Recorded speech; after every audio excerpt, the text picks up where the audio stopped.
RCR, la red que comunica y une al Perú. Nos trasladamos hasta Piura. Allí vamos a conversar con don Humberto Correa, exdecano del Colegio de Economistas de Piura y reconocido docente universitario. Qué gusto saludarlo, don Humberto. Tenga usted buenos días. Buenos días a usted, buenos días amigos de RCR. ¿Cómo están analizando los planes económicos los candidatos, ¿no? ¿Se están ajustando estos planes económicos a la realidad o están salidos mucho de la realidad? Digamos que hay una brecha marcada a la situación real que de nuestro particular punto de vista habría que hacer y conciliar.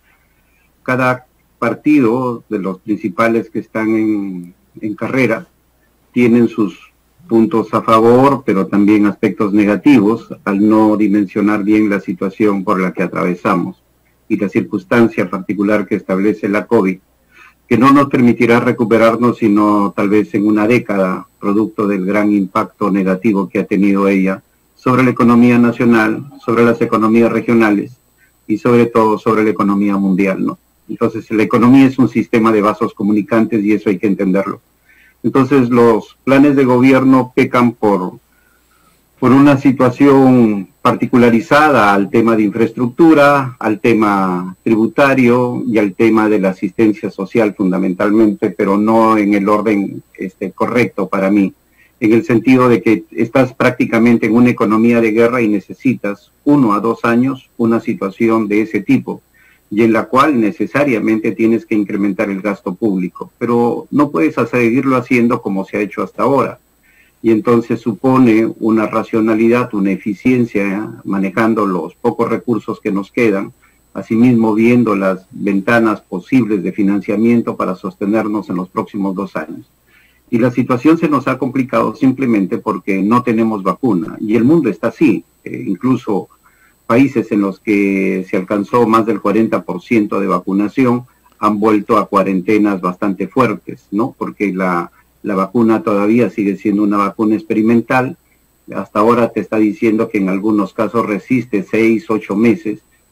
Unos plantean 1 año, 2 años, 3 años, todavía no se sabe, ¿no? Los estudios tienen que continuar. Lo vital que tenemos ahora en relación a las vacunas es que te amenora o te reduce el impacto que podría tener para no caer en una cama hospitalaria o en una cama UCI, que es lo que estamos enfrentando ahora.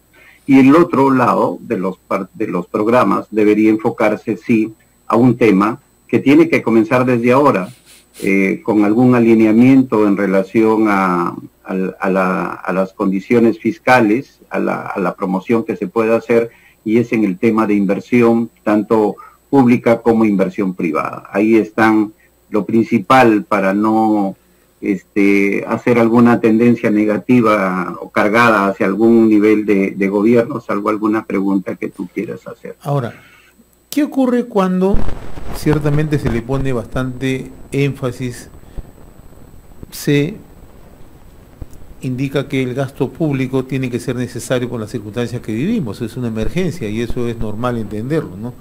Pero ¿qué pasa cuando incidimos mucho en el gasto público y no tenemos los recursos? Los recursos en el Estado son escasos, como está ocurriendo ya en el Perú. Sí, no somos los únicos. Es en el mundo en que hay un exceso de gasto público. Ya antes de la pandemia, Europa pasaba problemas serios. Había recibido advertencias del Fondo Monetario Internacional respecto a su disciplina fiscal. Ahora, lo que tenemos nosotros que manejar, como decía, es un tema de inteligencia, los recursos que tenemos, pero que no puede estar ausente del tema de la salud. Si tú no controlas la pandemia, si tú no controlas, con todo lo que se viene advirtiendo, creo que ahí ya no hay diferencia. Tienes que hacer pruebas moleculares o tienes que hacer pruebas más efectivas que las rápidas para detectar. Tienes que hacer una cuarentena mucho más inteligente, y no a la provincia, sino al distrito, y más allá todavía, conforme avance la vacunación, volver como al inicio, como dicen los amigos del Colegio Médico, al menos en Piura, a un cerco epidemiológico inteligente, ¿no? Con la asistencia. Tampoco se trata de que porque tienes una presión en este sentido, sigas con programas que todo el mundo ofrece de bonos y bonos y bonos. Eso es insostenible mientras tú no recuperes la economía. Eso es también clave. El Estado por sí solo ya quemó buena parte de sus naves y no puede sostener un subsidio permanente, dadas las condiciones de nuestra economía, a la población. Que se necesita, sí, que hay quienes lo necesitan más que otros también. Por eso es que tienes que llegar a ellos y disminuir entonces ese gasto tan irresponsable que se ha hecho, en que hay personas que no necesitaban y han recibido bonos, y la buena parte de la población en ámbitos fuera de Lima y rurales no han recibido dicho bono, ¿no? Ahora, el otro aspecto, don Humberto, es que mirando un poco las ofertas en cuanto a planes económicos, todo parece indicar que existe una desconexión, ¿no?, entre lo que se va prometiendo y la capacidad de financiamiento del país, ¿no? Porque por un lado, usted ha señalado algo muy interesante, ¿no?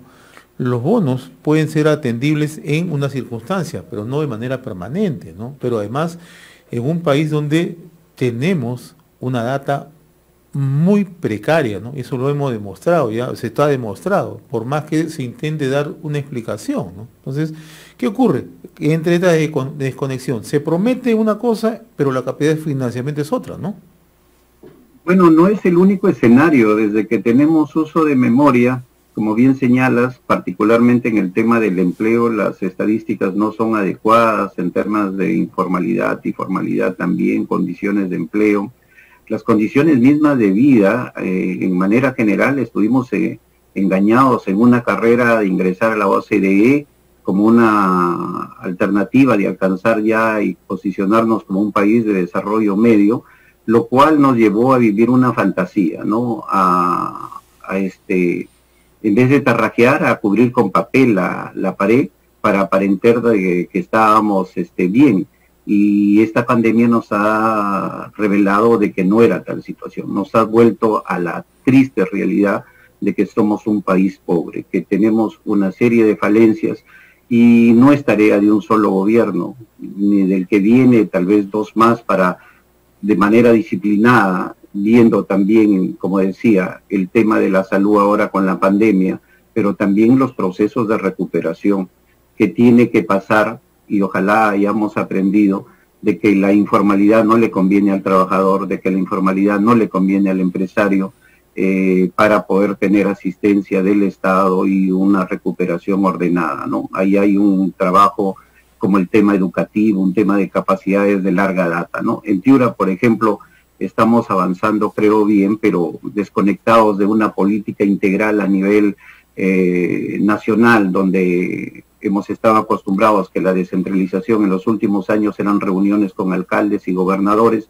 Eso no es descentralización. Cuando no se plantea una descentralización con responsabilidades en los niveles subnacionales, no es. Incluso, yendo un poco al detalle, algunos plantean superintendencias otra vez para administrar los recursos del canon. En el caso de Piura dejó de ser relevante el tema del canon, pero no se trata de ese nivel de intervención, porque falta un reordenamiento ahí para volver a los orígenes de lo que eran los recursos del canon, trabajarlos en función de la inversión, de aquella inversión que es prioritaria. Para eso necesitas un sistema de planificación coordinado y coordinado a del nivel central, regional y local, y eso no lo tenemos.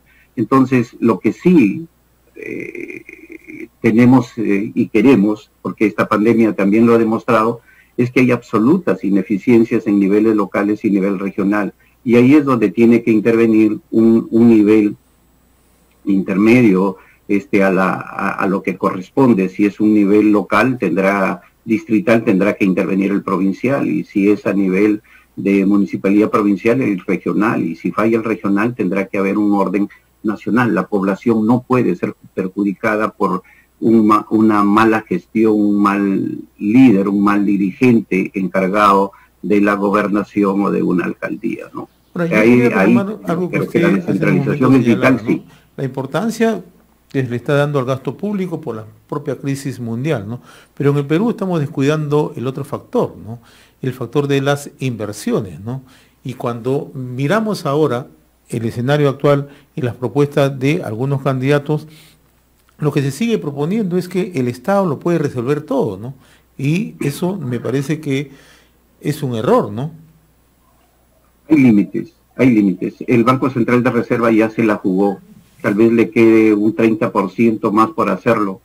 Por eso decíamos antes, ¿no? ¿Cómo tienes que complementar el aspecto de la salud con el aspecto económico para un tema de recuperación? Pero también los esfuerzos que hagamos siempre van a estar limitados en este sistema de vasos comunicantes. Mientras Estados Unidos no se recupere, mientras Europa no se recupere plenamente, solamente vamos a tener un tercio de posibilidades con China, y esto es relativo, ¿no? Los chinos son muy particulares en su comportamiento, y todo este problema que ha habido con la vacuna seguramente nos pasará alguna factura, ¿no? Y comprarán aquello que es necesario, tipo de ayuda o facilidades.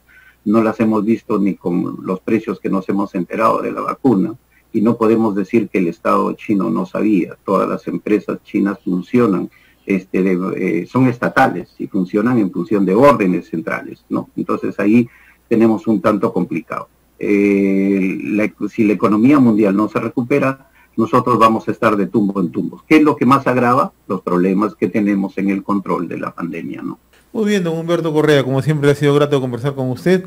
Le agradezco la gentileza que he tenido con RCR Comunicación Regional. Un abrazo a la distancia. Gracias, y bueno, desearles un voto reflexivo dentro de todo esto y pensar en ese corto plazo, pero que simplemente es una situación de apuesta, y que hay que no perder el rumbo, y nos falta mucho en términos de inversión, en términos de desarrollo empresarial, de producción y productividad, y a eso hay que fijarnos. RCR, la red que comunica y une al Perú.